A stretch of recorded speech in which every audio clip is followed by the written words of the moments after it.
The police called me exactly 43 seconds before. Someone knocked on my front door. I know the exact number because the detective counted every second with me. 3 years later, I still don't know which one was trying to save my life. The detective or the man outside my door. I haven't told anyone this. Not because I'm afraid people won't believe me. Because every time I tell it, I remember it differently. Sometimes the hallway is longer. Sometimes the man outside says different words. Sometimes I can't even remember whether I answered the phone or the knocked outcome. That's the part that scares me. Not the phone call. Not the knocking, duh. My own memory. It happened 3 years ago. I woke up to my phone vibrating. The clock beside my bed read to 17 a.m. I looked away, then looked back. Still las 2:17. The caller ID said, Police. I answered immediately. I thought someone I loved had died. Instead, the detective asked one question. Daniel, are you alone? I said yes, without thinking. The strange part is, the second I answered, I looked over my shoulder. I still don't know why. Nothing had moved. Nothing had made a sound. But somehow, the apartment no longer felt empty. The detective stayed quiet, long enough for me to hear my own breathing. Then he said, whatever happens, don't answer your front door. I almost laughed. Nobody had knocked. Not yet. Stain. He started counting. Quietly. Patiently. Like he wasn't guessing. Like he'd already lived through this. 42. I asked him what was happening. No answer. 38. His breathing never changed. Minedith. Around 30 seconds. I realized I was counting with him. Not because I wanted to. Because it felt familiar. That frightened me more than the countdown. When he reached 0, someone knocked. 11. Soft. Almost polite. Not the kind of knock from someone trying to get inside. The kind that says, I know you're in there. The detective stopped counting. Neither of us spoke. Then a man's voice came through the door. Kid. Calm. Almost exhausted. Daniel. A pause. Don't listen to him. I looked at the phone.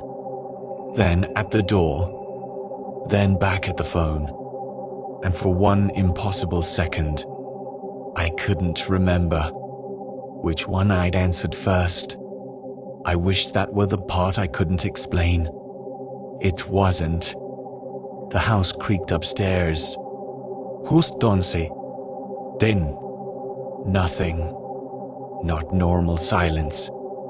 The kind of silence that makes you feel like someone has stopped moving. Because they know you're listening. I found myself staring at the staircase. Waiting. I don't know for what. The hallway upstairs looked WRONG. Not obviously. Just enough that I frowned. I blinked. It looked normal again. I looked away. Then back. Long again. I tried to picture my bedroom. I knew it was upstairs. Didn't they? The harder I tried, the lesser time primera vez que me. How do you forget the walk to your own bedroom? Then I noticed it. A white door. At the very end of the hallway. I stared at it, waiting for my mind to tell me it didn't belong there. It never did. Instead, a much worse thought found me. What if that door had always been there, and I was the one who forgot? At that exact moment, someone knocked again. Onsi. Closer this time, and for the first time that night, I stopped being afraid of the person outside my apartment, because I realized something far worse. If I couldn't trust my own memory, how was I supposed to know which door I'd already opened? I don't remember walking upstairs. I've spent 3 years trying to. There's nothing. One moment I was standing by my front door. The next, my hand was gripping the upstairs railing so hard my fingers hurt. I don't remember taking a single step. Just arriving. That still scares me more than the phone call. The detective hadn't spoken in almost a minute.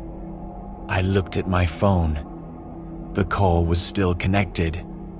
The timer read, las 0:43. I frowned. I counted to 10. Looked again. Still, las 0:43. That's when I stopped wondering if someone was inside my apartment. I started wondering if I'd somehow stopped moving through time. The hallway didn't feel haunted. It felt remembered, like a place I'd spent years trying not to think about. I hated that feeling because it didn't feel imagined. It felt buried. Then I smelled it. Bleh. Cold metal. Clean sheets. My stomach tightened before my mind understood why. I closed my eyes. For 1 second, I almost remembered something. White walls. A buzzing light. Someone calling my name. Then, nothing. The memory slipped away.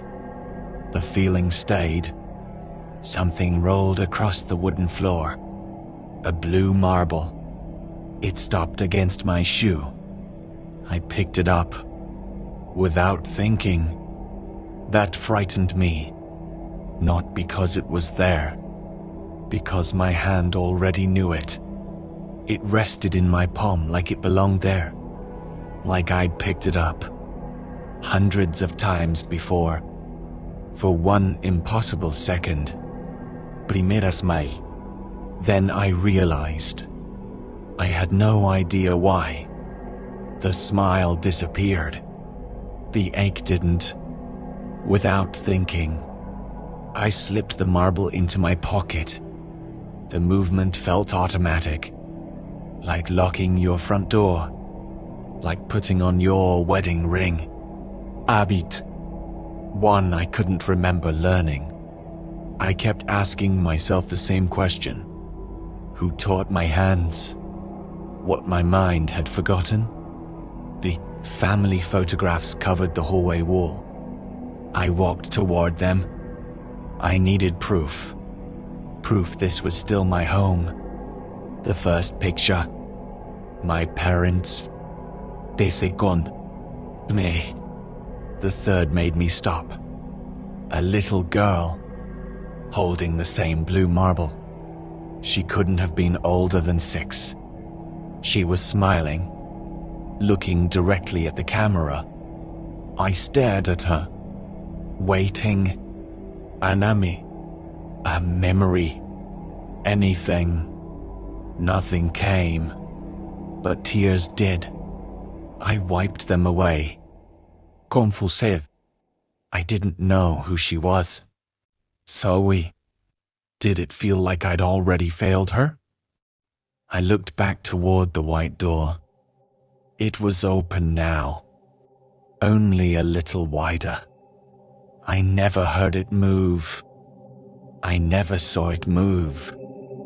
It had simply changed. While I wasn't looking. That frightened me. Because it reminded me of my memory. The moment I looked away, Something disappeared. A soft white light spilled into the hallway. It wasn't bright. It wasn't welcoming. It was patient, like it knew. No matter how long I stayed away, I'd eventually come back. I took one step. The smell of bleach grew stronger. The hallway behind me suddenly felt impossibly far away. Then a thought entered my mind. Not a voice. Not a memory. Just a thought that didn't feel like mine. You're not opening a new door. You're returning to one your mind locked a long time ago. Primera frase. Because another thought followed. Quieter. Far more frightening. If my own mind buried this place, what was so terrible that it buried me with it? I reached for the handle. The metal felt warm, as if someone had been holding it. Only seconds before I arrived. Then, everything disappeared into white.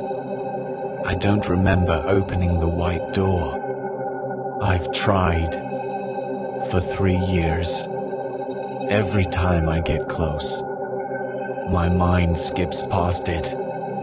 Like those few seconds don't belong to me anymore. Maybe that's what trauma does. Maybe that's mercy. I honestly don't know. The first thing I noticed was the smell. Bleach. Cold metal. Clean sheets. My stomach tightened before I understood why. It wasn't unfamiliar. It felt like walking back into a place I had spent years trying not to remember. The hallway was white. Too white. The lights hummed overhead. That sound made something inside me hurt. Not physically. The way an old song hurts. When you can't remember who you used to listen to it with. An older man walked toward me. Could I hear? Tired eyes. E looked at me. Then at the blue marble in my hand. For just a second. His face fell. Not fear. Not surprise. The kind of sadness people wear when they're watching someone lose something for the second time. He never asked my name. He already knew it. That frightened me. He handed me a folder. No explanation. Inside was a photograph. Me. I looked older. Not older because of time. Older because of grief. Underneath. 2 words. Room 217. I turned the page. Patient insists he is home. Another. Patient reports a phone call at 17 a.m. Another. Patient hears knocking at his front door. Different dates. Same handwriting. I closed the folder. It felt like I'd done it before. Many times. Knock. Somewhere behind me. Nobody reacted. A nurse walked past carrying paperwork. Another kept writing. The older man never looked up. The knock belonged there. I didn't. My phone lit up. No ringtone. No vibration. Just one word. Ove. The older man looked at the screen. 10. Very slowly. He looked over my shoulder. His expression changed. Recognition occurred. Then grief. He quietly stepped aside, as if someone was standing behind me, waiting. I never turned around. Some part of me already knew. If primera luketh, I'd recognize whoever was there. And I wasn't ready to remember. Something rolled across the floor. A blue marble. Then another. Then another. They stopped against my shoes. Without thinking, I counted them. 1, 2, 3, 4, 5. Primera whiteth. It felt wrong. Like there should have been one more. I don't know why I knew that. Ionlik no. The moment I realized it, my chest started aching doka. The kind of ache that comes before tears. The kind that arrives when your heart remembers something. Your mind no longer can. The older man gently took the folder from my hands. Close Italiano. Then he simply nodded. Not to me. To whatever was standing behind me. I never asked why. Some answers feel more dangerous than questions. The next thing I remember, I was back in my apartment. Morning light was coming through the window. For a few seconds, I convinced myself it had all been a nightmare. Then I reached into my pocket. The blue marble was still there. I don't remember bringing it home. I don't remember putting it in my pocket. I just remember holding it and feeling like I'd broken a promise. I still don't know Tahura. People tell me trauma changes memory. Maybe they're right. Maybe there was never a detective. Maybe nobody knocked. Maybe there was never a white door. I tell myself that every night. Sometimes. I almost believe it. Until jam 2:17 AM. My phone lights up. No cell. No vibration. Just one word. Homie. I never answer it. Not because I'm afraid of who's calling. Because I'm afraid. One night, the screen won't say home anymore. It'll show a name. And the moment I recognize it, I'll remember why my own mind tried so hard. Don't forget.